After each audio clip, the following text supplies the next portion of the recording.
മുഹറം ഘോഷയാത്രയുടെ മറവിൽ ജിഹാദി ഭീകരത.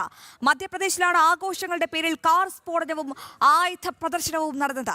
സംഭവങ്ങളിൽ രാജ്യവ്യാപക പ്രതിഷേധം. അതിരവിട്ട നീക്കങ്ങൾക്കെതിരെ ഹൈന്ദവ സംഘടനകൾ രംഗത്തെത്തി. ആദ്യം പ്രേക്ഷകർ ആ ദൃശ്യങ്ങളൊന്ന് കാണണം.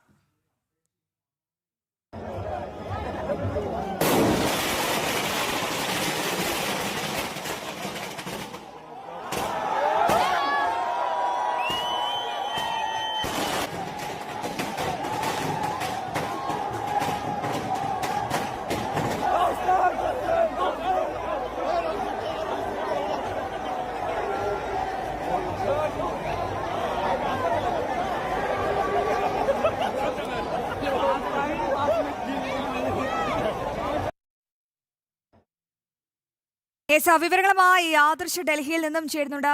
ആദർശ, ഈ ദൃശ്യങ്ങൾ കണ്ടിട്ട് തന്നെ ഭയം തോന്നുന്നു. ഇന്ത്യൻ ഭരണഘടനയിൽ ഏത് മതത്തിനും അല്ലെങ്കിൽ ആ മതത്തിൽ വിശ്വസിക്കുന്നവർക്ക് അവരുടെ ആഘോഷങ്ങൾ സംഘടിപ്പിക്കാം, അത് ആഘോഷിക്കാം, അതിലൊന്നും ഒരു കുഴപ്പവുമില്ല. പക്ഷേ ഈ ദൃശ്യങ്ങൾ എന്താണ് നമ്മൾ കാണുന്നത്? ഇത് മതാന്ധത ബാധിച്ച ഒരു കൂട്ടം ജിഹാദി കൂട്ടങ്ങളുടെ അഴിഞ്ഞാട്ടമായി തന്നെ കണക്കാക്കാൻ സാധിക്കില്ലേ? കാരണം കാർ സ്ഫോടനം നടത്തുന്നു, ആയുധങ്ങൾ ഏന്തിക്കൊണ്ട് ഘോഷയാത്ര നടത്തുന്നു.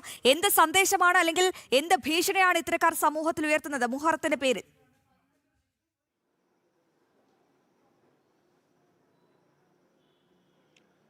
അശ്വതി, ഈ മുഹറം ആഘോഷങ്ങളുമായി ബന്ധപ്പെട്ട് ഇത്തരത്തിൽ നടന്ന സംഭവങ്ങൾ ഇതൊക്കെ ജിഹാദി പ്രവർത്തനത്തിൻ്റെ റിഹേഴ്സലാണോ എന്നൊരു സംശയമാണ് ഹൈന്ദവ സംഘടനകളുടെ ഭാഗത്ത് നിന്ന് ഉയർന്നിരിക്കുന്നത്. കാരണം അശ്വതി ചൂണ്ടിക്കാട്ടിയതുപോലെ തന്നെയാണ് ഇവിടെ ഒരു മതത്തിനും അവരുടെ ആഘോഷങ്ങൾ സംഘടിപ്പിക്കുന്നതിനൊന്നും വിലക്കില്ല. അപ്പോൾ എന്തുകൊണ്ടാണ് ഇത്തരത്തിലുള്ള ചില ആഘോഷങ്ങൾ, പ്രത്യേകിച്ചും ഒരു കാർ സ്ഫോടനം നടത്തി തകർക്കുന്നു, ആയുധങ്ങൾ ഏന്തിയുള്ള ആഘോഷ പ്രകടനങ്ങൾ നടത്തുന്നു? അപ്പോൾ ഈ രീതിയിൽ ഇത്തരത്തിലുള്ള പ്രകടനങ്ങൾ, അതുമല്ലെങ്കിൽ ഇത്തരത്തിലുള്ള ആഘോഷങ്ങൾ ഈ മുഹറവുമായി ബന്ധപ്പെട്ട് നടത്തിയത് എന്തിനാണ് എന്നത് സംബന്ധിച്ചുള്ള കൃത്യമായ അന്വേഷണം വേണം. ഇത് എന്തിൻ്റെയെങ്കിലും മുന്നറിയിപ്പാണോ, അതുമല്ലെങ്കിൽ ഏതെങ്കിലും തരത്തിലുള്ള സന്ദേശമാണോ ഇതിലൂടെ നൽകുന്നത് എന്നൊക്കെയുള്ള സംശയങ്ങളും ഇതുമായി ബന്ധപ്പെട്ട് ഉയർന്നു വരികയാണ്. അതുകൊണ്ട് തന്നെയാണ് വിശ്വ ഹിന്ദു പരിഷത്തിൻ്റെ വക്താവ് വിനോദ് ബെൻസൽ ചൂണ്ടിക്കാട്ടിയ കാര്യം പ്രസക്തമാകുന്നത്. ഇത് എന്തിൻ്റെയെങ്കിലും മുന്നൊരുക്കമാണോ, അതുമല്ലെങ്കിൽ ജിഹാദി പ്രവർത്തനത്തിൻ്റെ റിഹേഴ്സലാണോ മധ്യപ്രദേശിലെ ഉജ്ജയിനിൽ നടന്ന ഈ കാർ ബോംബ് സ്ഫോടനം എന്നാണ് അദ്ദേഹം പറയുന്നത്. കാരണം ഒരു കാർ ഉയർത്തി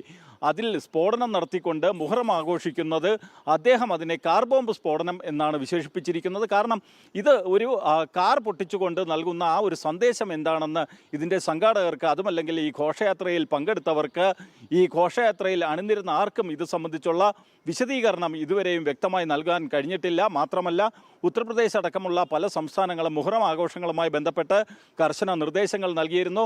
ഘോഷയാത്രകൾ എങ്ങനെ നടത്തണമെന്നും തസ്യയുടെ ഉയരം എത്ര ആയിരിക്കണം എന്നത് സംബന്ധിച്ചൊക്കെ കർശനമായിട്ടുള്ള നിർദ്ദേശം നൽകിയിരുന്നു. ഡൽഹിയിലടക്കം ഇതുമായി ബന്ധപ്പെട്ട് വലിയ നിയന്ത്രണങ്ങൾ പോലീസ് ഏർപ്പെടുത്തുകയും ചെയ്തിരുന്നു. എന്തായാലും മധ്യപ്രദേശിൽ നിന്ന് പുറത്തു വരുന്ന ഈ വിവരങ്ങൾ, ഈ ദൃശ്യങ്ങൾ, ഒപ്പം തന്നെ വിശ്വ ഹിന്ദു പക്ഷത്തിൻ്റെ പ്രതികരണം, ഇതൊക്കെ ഈ മുഹറം ഘോഷയാത്രയെ സംബന്ധിച്ച് ഏറെ ഗൗരവമുള്ള വിഷയമായി മാറിയിരിക്കുകയാണ്. കാരണം ഒരു മതവിഭാഗം നടത്തുന്ന ആഘോഷങ്ങൾ, ആ ആഘോഷത്തിൻ്റെ ഭാഗമായി നടത്തുന്ന ഘോഷയാത്ര, അതിലാണ് ഇത്തരത്തിൽ ഒരു കാർ സ്ഫോടനം നടത്തി തകർക്കുന്ന ഒരു കാഴ്ച ഉണ്ടായിരിക്കുന്നത്. അതുകൊണ്ട് തന്നെയാണ് ഈ വിഷയം ഏറെ ഗൗരവമുള്ളതായി മാറുന്നത്. പ്രത്യേകിച്ചും ലോകത്താകെ ഒരു ജിഹാദി വെല്ലുവിളിയും ജിഹാദി പ്രവർത്തനവും ഒക്കെ ഉയർന്നു വരുന്ന ഈ ഒരു പശ്ചാത്തലത്തിൽ ഭാരതത്തെ സംബന്ധിച്ചിടത്തോളം ഇത് ഇവിടുത്തെ സാധാരണക്കാരായ ജനവിഭാഗങ്ങളുടെയൊക്കെ സുരക്ഷയെ സംബന്ധിച്ച് വലിയ ഒരു ചോദ്യം തന്നെയാണ് ഉയർത്തുന്നത്. അശ്വതി, ആദർശ്, മറ്റൊരു കാര്യം കൂടി ഉണ്ടല്ലോ. അതായത് ഈ കാർ സ്ഫോടനവും ആയുധ പ്രദർശനവും അത് ഒരിക്കലും വെച്ച് പൊറപ്പിക്കാൻ സാധിക്കില്ല. കാരണം ഇത് വലിയ രീതിയിൽ സമൂഹത്തിലൊരു ഭീഷണി ഉയർത്തുന്നുണ്ട്. അപ്പം വലിയ രീതിയിലൊരു വിഘടനവാദം കൂടി